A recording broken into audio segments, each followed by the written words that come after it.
Thank you for your company on Always Be Connecting.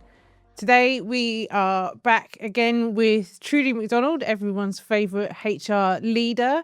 And for the next 20-30 minutes, we're going to be talking about how HR is going to adapt to the future with AI, with so many changes going on. So I'm really excited. Thank you so much for joining us today, Trudy. How are you going? Thank you, Linsey. It's a pleasure to be here. I think there's so many exciting things happening in the space of HR, people, and culture. This is going to be a really great conversation.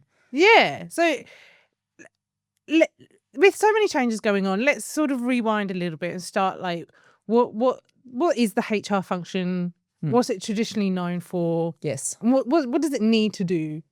Yes, great question. And I think if we go back even further in time, this is before my time, it used to be called the personnel department.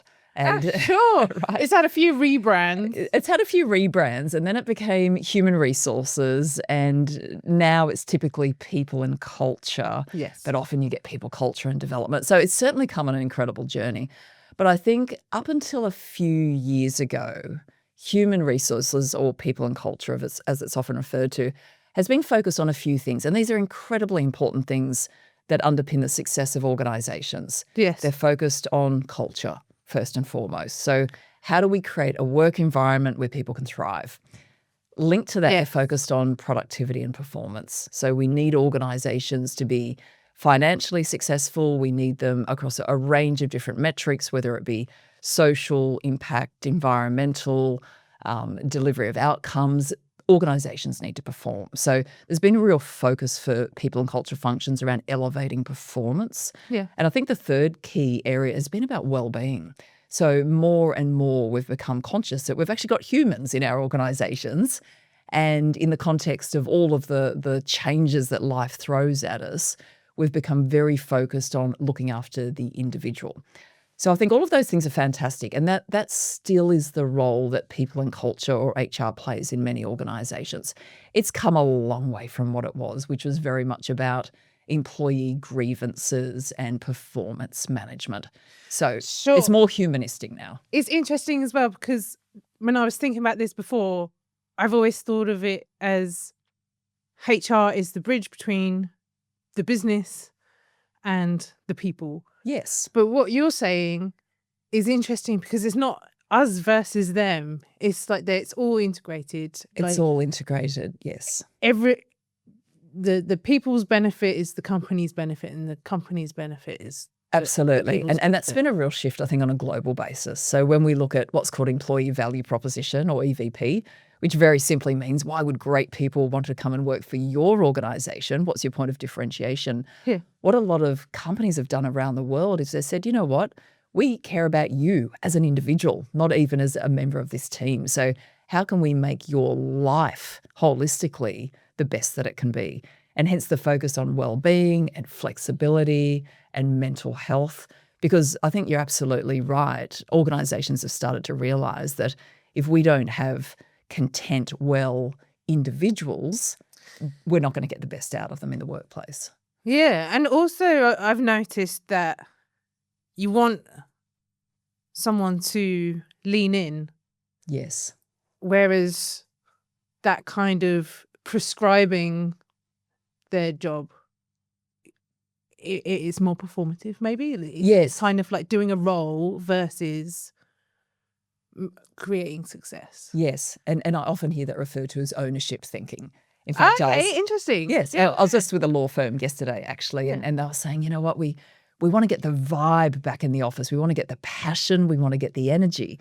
And I think what the managing partner was talking about is exactly what you're describing there. It's not just coming to work, going through the motions and doing the job. It's actually been really engaged and committed with the organisation, and subsequently doing whatever it takes to ensure the success of themselves, of the team, and ultimately of the organisation. So how have you seen that shift, that kind of from the us and them to more unity? Have there been good examples that you've seen of people doing it well? Yes. So many organisations are doing it well. And I think this actually now starts to talk to what the future of HR or people and culture looks like, Yep. and subsequently what the future of leadership looks like. Because one of the biggest shifts I've seen, particularly in medium-sized organizations, is no longer outsourcing people to the HR department. They're actually saying, as a leader, people is your responsibility. And the role of HR is to provide you with the tools and the know-how. And sometimes it's outsourced. Sometimes it's an internal function within the organization. But it's actually about elevating the role of the leader. Because one of the biggest reasons why people will leave organizations, or they won't be performing at an optimal level, is actually about the relationship with their direct manager or their leader. Yes, sure. So there's an opportunity to elevate capabilities. And does a lot of that come from the sort of ideas of Maslow hierarchy of needs, Yeah. to sort of build on away from feeling psychologically unsafe because you don't know what the next turn is going to be, the next Yes. reprimand or... Yeah, that's right. And psychological safety has certainly become thematic across many organizations, and it is a real foundation. Psychological safety and trust within workplaces is absolutely essential if we want to get the best out of people. Yeah. I think it's interesting. Not the 90s anymore. It's not the 90s, but you know what? Just in the last 6 to 12 months, I think we've been through another shift. Yeah. And it's interesting what's driving that. I think the obvious thing is AI and technology, right? And this is going to be an interesting conversation, I think, to just unpack that a little bit and ask ourselves, what's this doing for the workplace? What's it doing for the role of leaders? But I think the broader context is that there's other big shifts happening in the market. So if I create some headlines around this, the first is most people are burnt out. They're exhausted.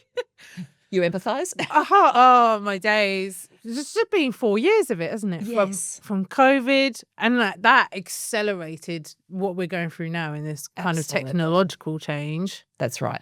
So we've got a platform where people are not feeling resilient, where people are exhausted. So that's the first thing. And I think this changes the way that we need to lead, just to have some empathy for others in our team, that they're not fresh and fired up and ready to go.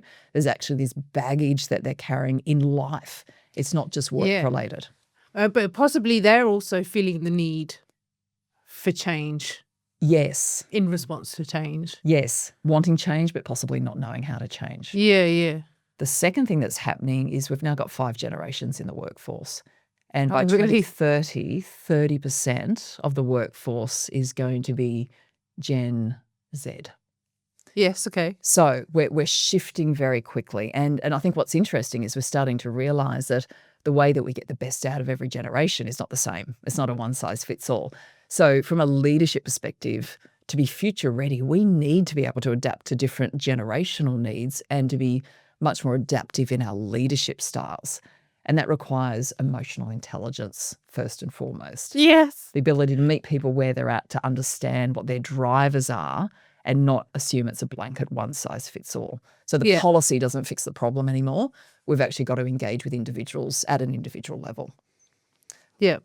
The third thing that's happening is AI, obviously. So there's a lot of fear, there's a lot of apprehension around that. And I think we've almost got a 2-speed economy. Some leaders and organizations that I talk to are just charging ahead, and others are going, whoa, one step at a time. We haven't got the foundations right. We're not even touching this yet. So I think that's come into the conversation. It's happening whether we like it or not. And organizations are really struggling with how I navigate this. And if we as individuals are ready for it, and is the culture AI ready? And what does that even mean?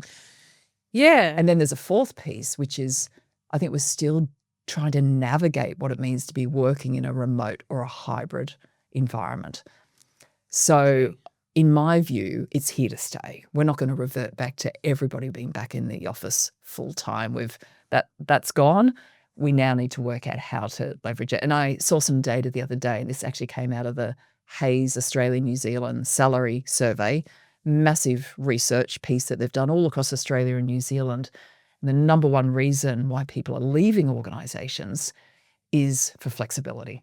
Yeah, okay. They want hybrid work. And in fact, I hear a lot of leaders will say, I'll put a job ad out there, and part of our philosophy or our policy at our organization is that everybody's in the office, and they said they'll advertise a full-time job, and they have these candidates that get through to the shortlist, and that in itself is problematic because there's so many applicants now because of what AI is creating, automated job applications. Yes. So they finally get to that shortlist who even turn up for the interview. Interesting. And then people are saying, yeah, but I only work 3 days a week, or I'm going to work from home half the time. Possibly because they've AI applied. Yes, or AI's apply for them. Necessarily check that detail. Yes, that's right. So it's becoming, there's a lot of automation from a job candidate perspective. Yeah. That's created a whole lot of issues for hiring managers. But I think the mindset's interesting because they're getting to the interview and they're saying, well, but I'm working from home 2 days a week or 3 days a week. That's what I want. And it leaves hiring managers in a really tricky situation because there's not an abundance of quality candidates to choose from.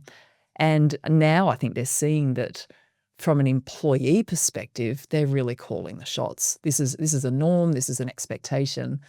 And if you can't provide that as an organization, it's becoming challenging to compete. That's really interesting because I've done a couple of job adverts this year and received record numbers. Yes. And I've been doing them manually.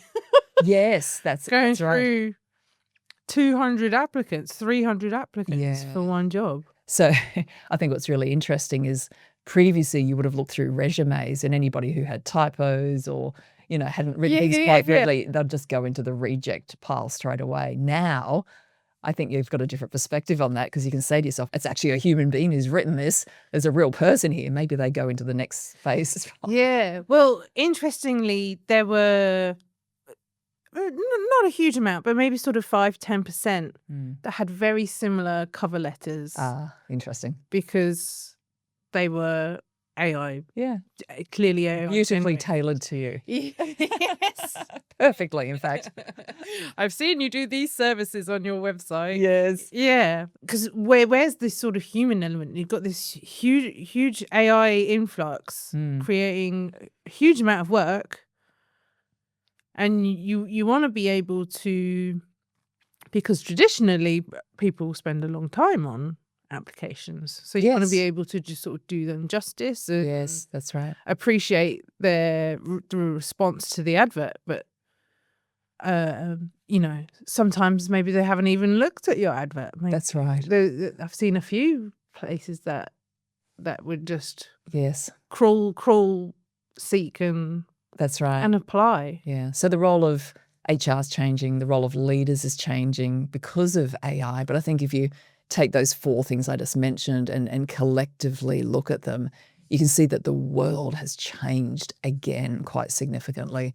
And I think that's putting a lot of pressure on leaders and organizations. They're trying to work out how to navigate this and subsequently asking, how do we future-proof our organizations and how do we future-proof our leaders to make sure that they can navigate this environment? So what do you see as the evolution? How do you see this progressing?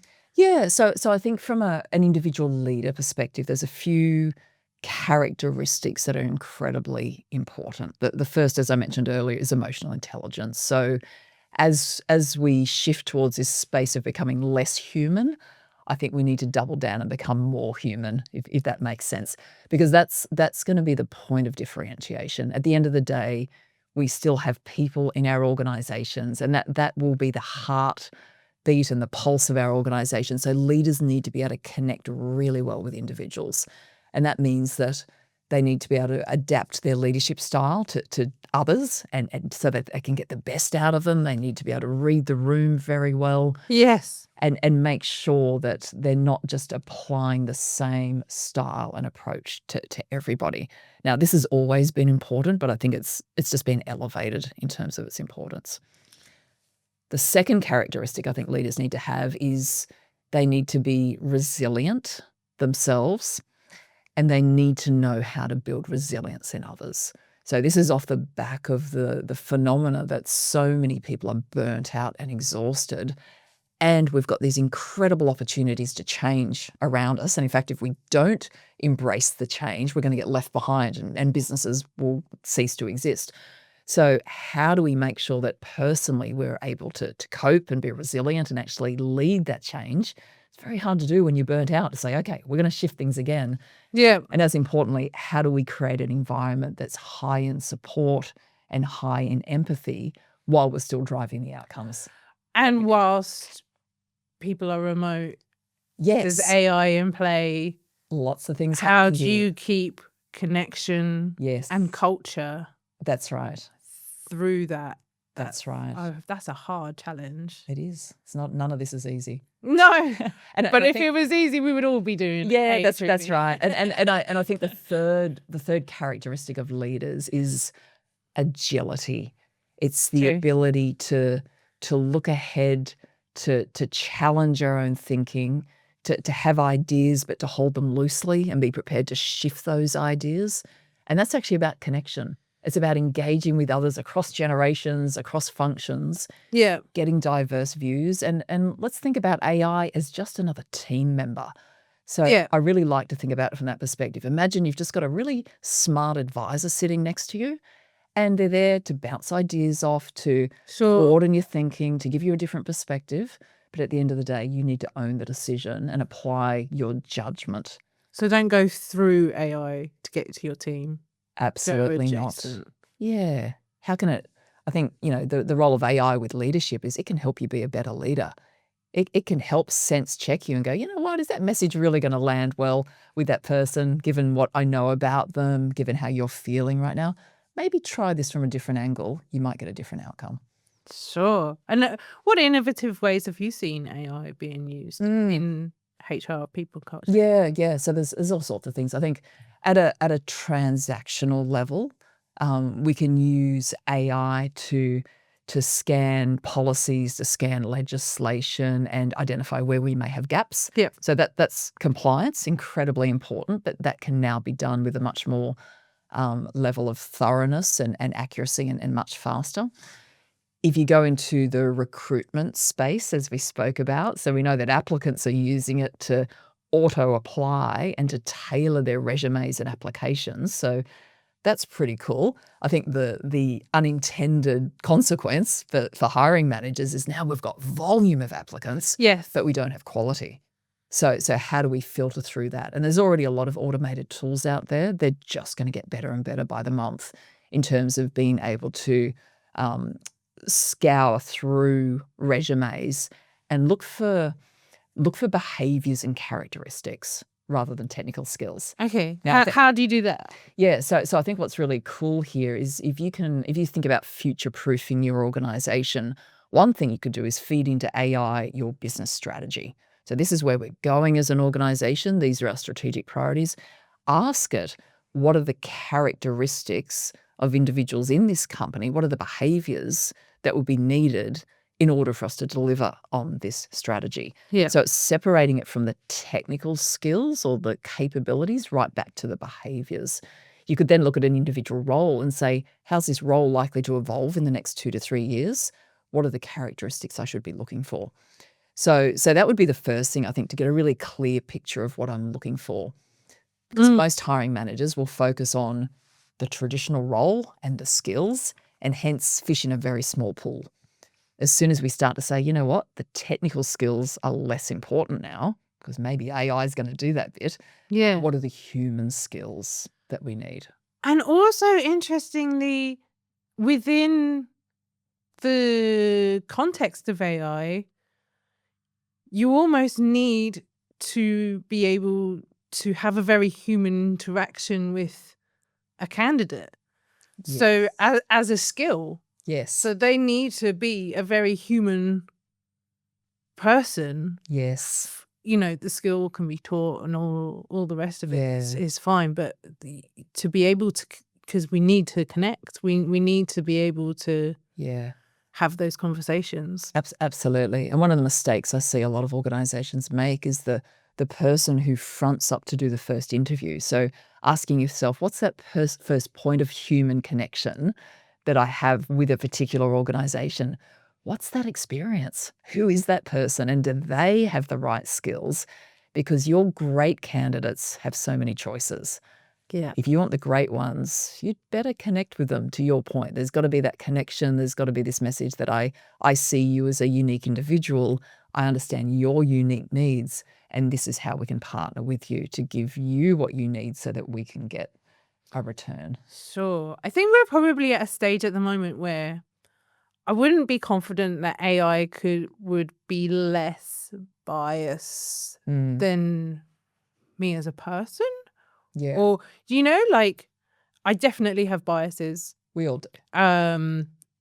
conscious or not conscious. Yes. And there's definitely a danger of AI having biases Yes. as well. So, there's a real danger of filtering out quality candidates. There could be, but you know what? Something that I've learnt recently is so much of the effectiveness of AI comes from how the user communicates with AI and what it asks it to do. Sure. So if I take that example around unconscious bias, if we flip that on its head, you could actually instruct AI or ask AI to say, what are some biases that you may be engaging in Yeah. that I'm not aware of? And it would actually talk about things such as age bias and name bias and particular industry or skill-based biases. And then explicitly interesting. ask it to say, all right, I want you to be very deliberate around overcoming those biases because I'm looking for the most diverse candidate pool that meets this criteria. And I think AI is getting better at that because you're absolutely right. I put a contract through AI the other day to check that it made us safe as a Yeah. business. But then I thought afterwards, well, how appealing is this contract to somebody who's receiving it? Yeah. Okay. So it's like when you Google something and having the you have a bias in how you approach the Yes. questioning. I think AI is getting better at replying, well, actually, you've not done a good job there. Yes. And I think sometimes you've got to be deliberate about asking it to challenge you. So this is where the training of the user becomes so important if we want to get maximum use out of it. If I go through some of the other areas where people and culture or HR is using AI, it's not always working effectively. So we, as an organization, we provide a lot of advice to CEOs, to leaders around people challenges that they have. So it may be somebody who's had extended absenteeism or there's been a bullying or harassment allegation. What do I do in this situation? And we've had a number of cases where our clients have said, you know what? Don't need to call them anymore. AI can do this for me. And in some cases, for the basic things, it's actually really effective. It can steer you in the right direction. It can give you some indications of some of the things to think about or even how to have a conversation. However, and this is where I think there's 20% that AI can't do right now. Yep. But the impact of getting that 20% wrong is this big. It's absolutely incredible. So if I give you an example of an individual who's had extended absences and a leader wants to have a conversation with that person and in fact wants to send them a letter, so it goes to AI and gets some advice on the type of letter that they should send them. Now, on the surface, it all seems fine.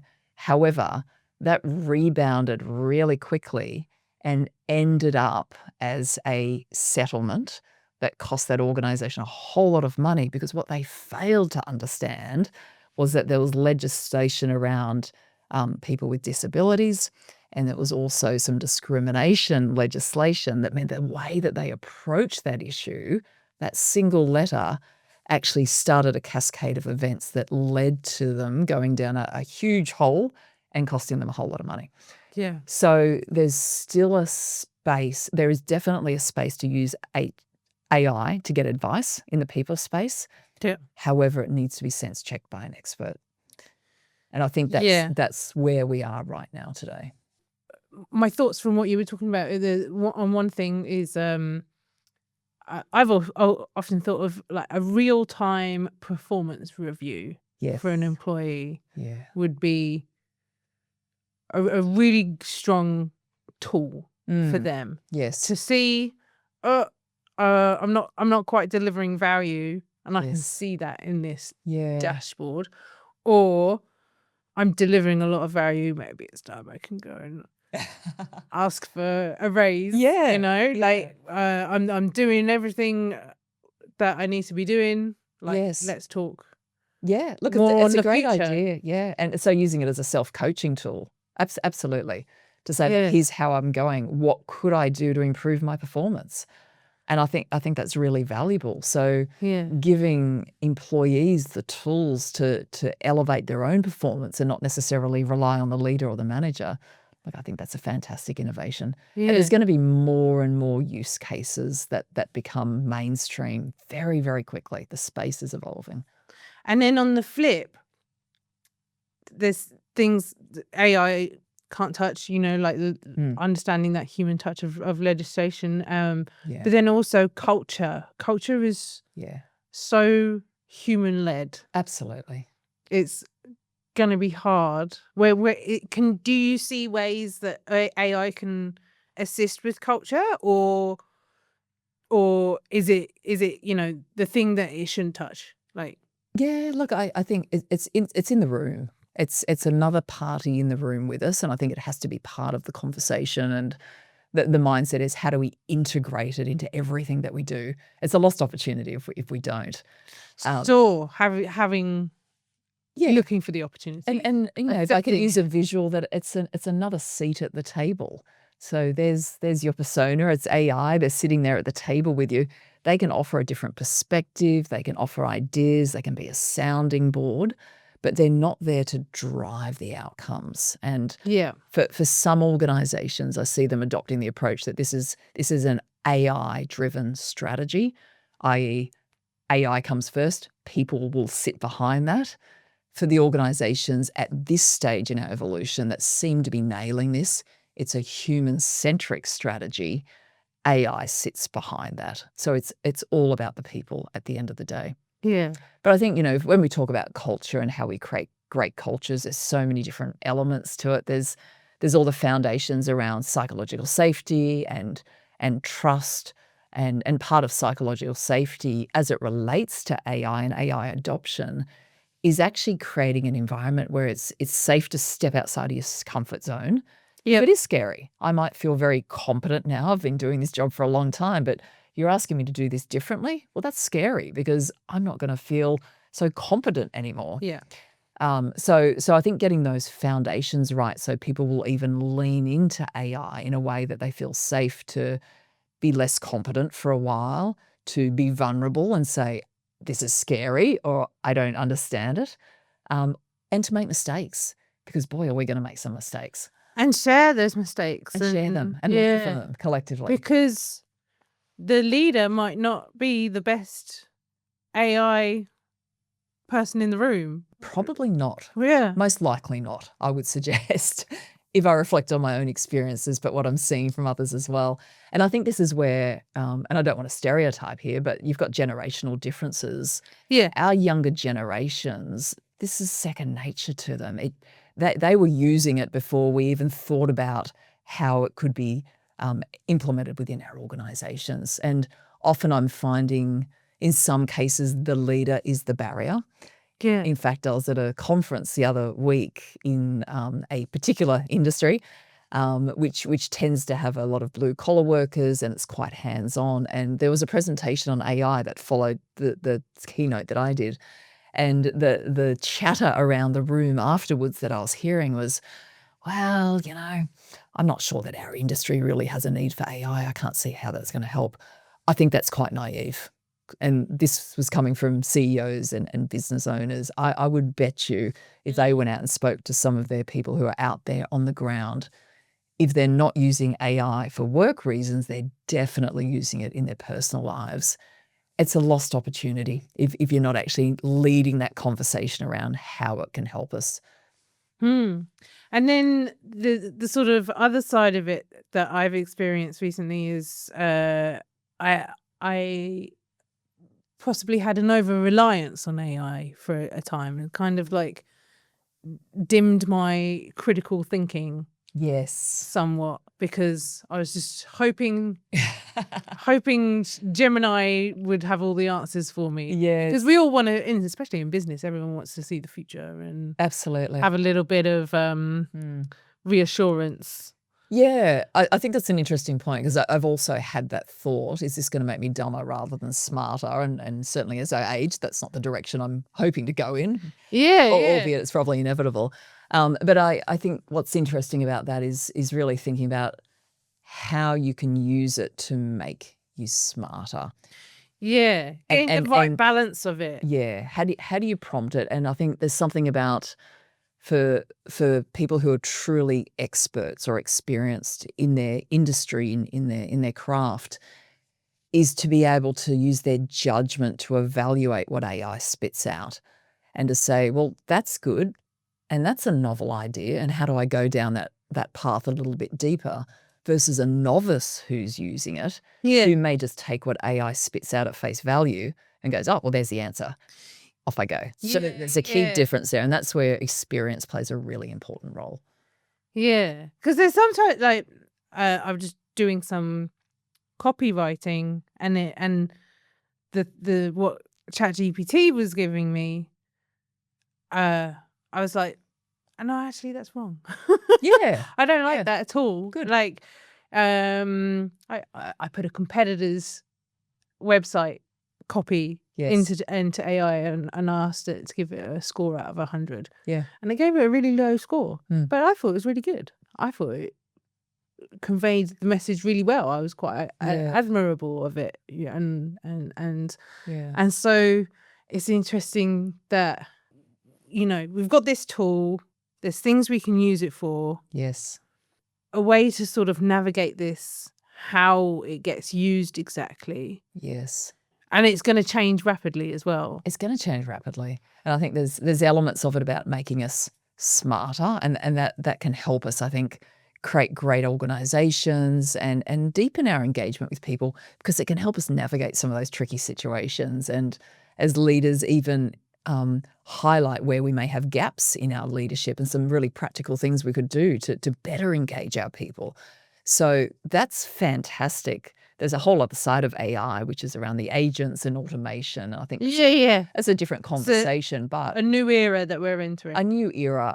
But I think the exciting thing about that is, for many roles, it enables us to elevate the value of the work that we're doing, because so many roles in the past few years have actually been compressed.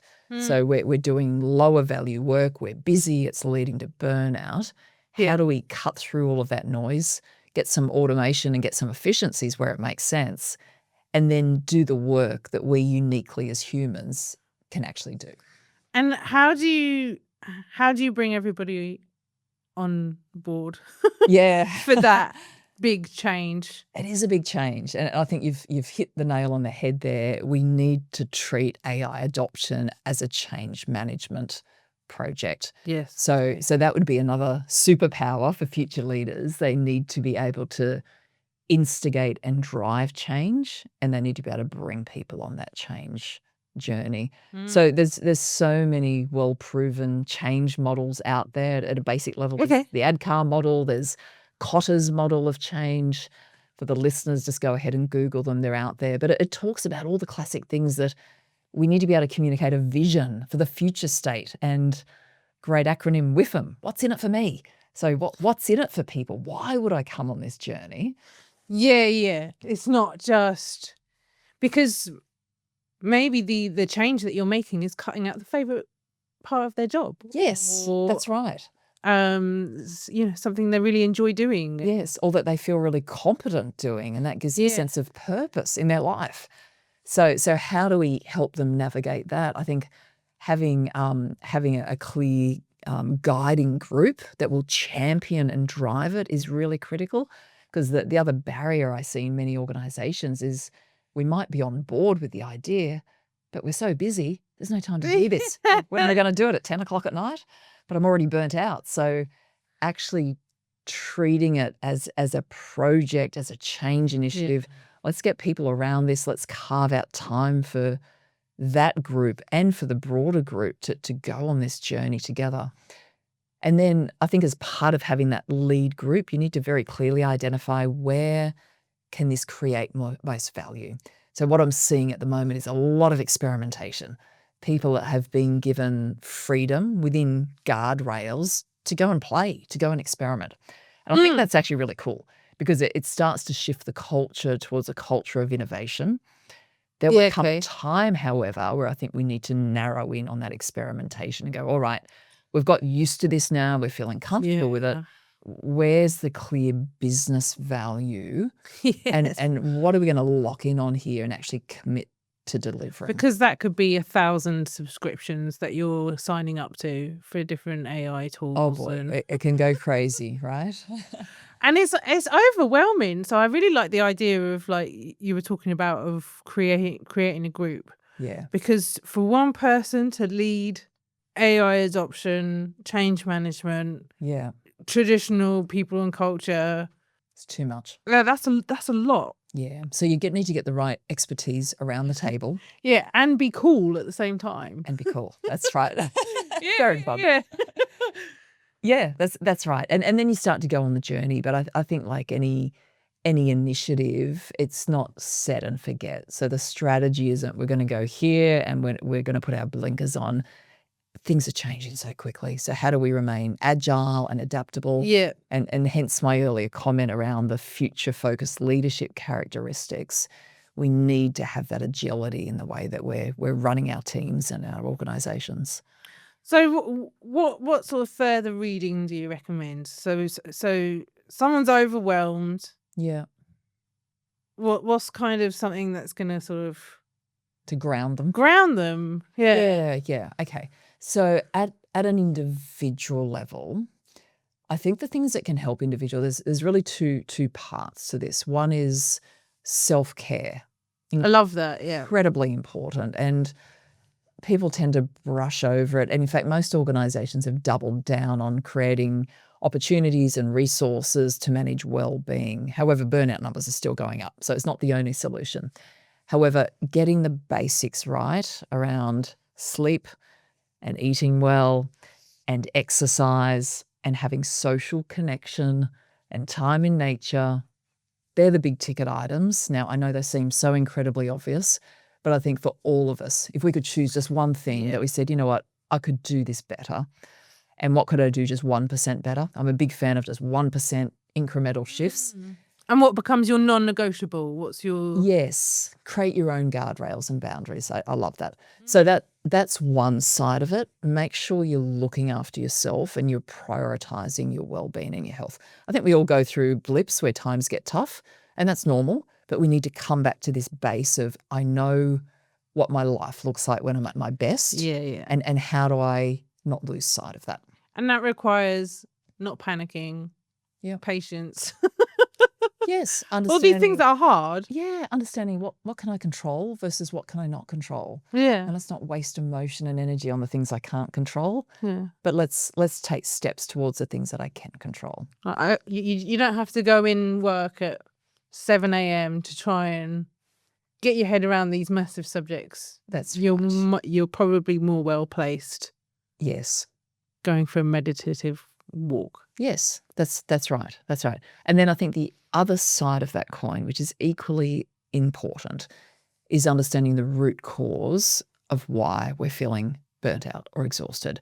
And sometimes these are life factors and sometimes they're organizational factors. So if I talk about the business or the organization, often lack of role clarity is at the root of this. So we don't know what our priorities are.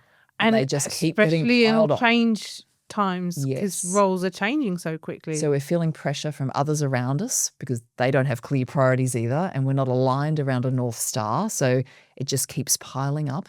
Or sometimes I see you've got an entrepreneurial CEO who has lots of bright, shiny things, lots of great ideas, and they keep coming back to the team and going, I've got this great idea. Go and execute that for me. But I've changed my mind. Or I've changed my mind. Yeah. There's not a conversation around what are we taking off the list here? Yes. Put some lollies back. Yeah, that's right. That's right. The jar's only so big, right? So how do we take some personal ownership around opening up that conversation with our leaders or with the team to say, okay, let's get aligned around our priorities. What do our roles look like? What does success look like? Let's agree what we're not going to do or what we're going to bark so we can get really clear. And that in itself is probably the biggest factor. It's going to create a real sense of calm. And interesting as well, because if the leader is firing on all 8 cylinders because they've got all these things coming, like, what can you do for them? Like, Yes. are you the organizational type that, go, well, that isn't a priority, or we've done it like this, we're going to have to hold for a bit, being able to sort of take that role for them. That's right. And I think that it just speaks to the importance of diverse work styles in any team. Yeah. You need the idea fountain, but that has to be balanced with someone who can actually create some calm and carve the path through so we can actually execute and implement. Sure. So interesting. So it's not just role clarity. It's kind of, it's almost, I know there's like a few personality tests in HR, but that, I mean, what do you think is when you're doing role clarity within a team? Like, is there things that you need to have in place? Yeah, there are. So there's role clarity and there's work styles. Two different things. Okay. Yeah. So work styles, which is where you were just going with different types. DISC is a great tool, right? Many people will have heard of that. You've got your action-oriented person. I just want to get results. They're great for structure and implementation. But then you've got your ideas person, and they're going to be the one with all the bright, shiny things. They're chasing 8 rabbits at once. Well, if you don't have the action-oriented person there, then they're going to chase 8 rabbits, and we know how many they're going to catch. Yeah. None, right? Yeah. So you need someone who can actually lock in and go, okay, I'm going to catch that rabbit for you. We're going to implement it. Yeah. You're going to have a work style of people who are analytical and can create clear plans and fight and share with you all the things that are going to go wrong. Invaluable. You need that person, even though sometimes we love to not love them.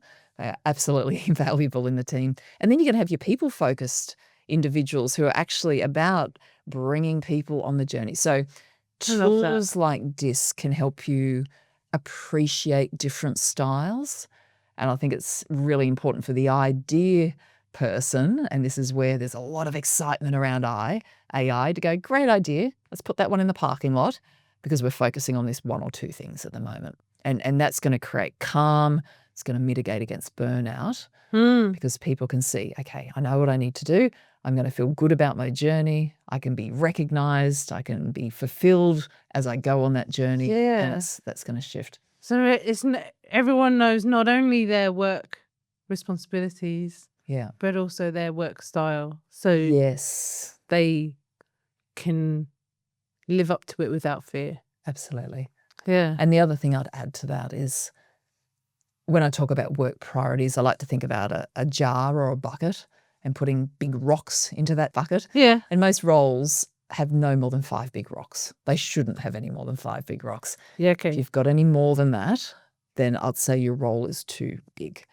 So how do we look at people's roles and go, all right, what are the big things? If you delivered on these, you would truly be great in your role. And let's define how we're going to measure that.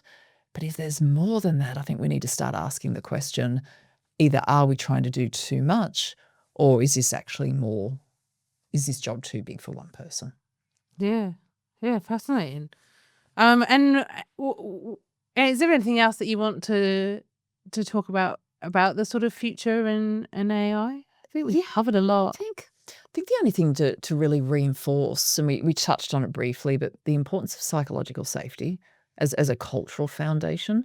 So what psychological safety means is, first of all, I feel included and accepted as part of this team that I'm in. Now, if people don't feel that sense of inclusion, what happens is they withdraw. They don't speak up.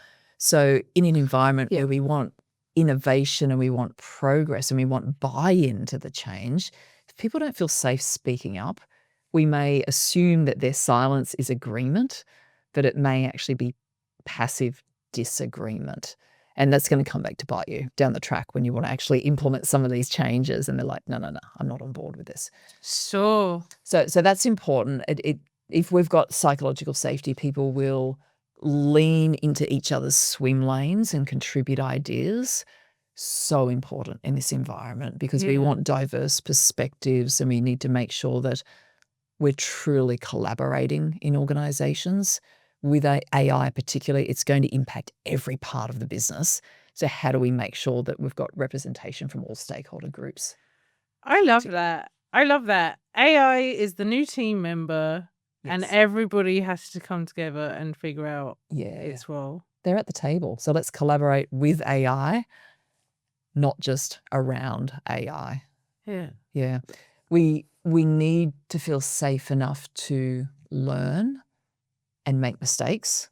Yep. Yeah, that's part of the experimentation process. And what works for each business and each role. absolutely. And so many people are scared and fearful of making mistakes. But if there's a time in recent history where we've got the perfect opportunity to mess it up, now's the time, because everyone's messing it up. Nobody knows. There's no experts out there. Yeah. So let's get in there and get our hands dirty and not be afraid of it. But that being said, you've got to put guardrails around this because there are risks. And I think as an organization, as leaders, we've got responsibilities to make sure that AI is used. It's used professionally, it's used with integrity, and we're not putting ourselves or others at risk in the way we use it. Yeah. And then the last element is, if we've got psychological safety, we feel safe to challenge. And this is the highest level, but this is so critical. We need individuals to challenge leaders of organizations and say, you know what, I can see some risk here. I need to feel safe speaking up. Yeah. Or to challenge colleagues and go, you know what, the way this discussion's going or the path that we're going down, like, I've got some concerns with that. Can we talk through these? Yeah. Incredibly important. Yeah. That's amazing. And what are you working on at the moment? What am I working on? Yeah. You know what? I'm looking at AI as an incredible opportunity to ask myself, how are the needs of the market changing when it comes to building high performance organizations? Yeah. And what do leaders really need right now, and what are they going to need in the future?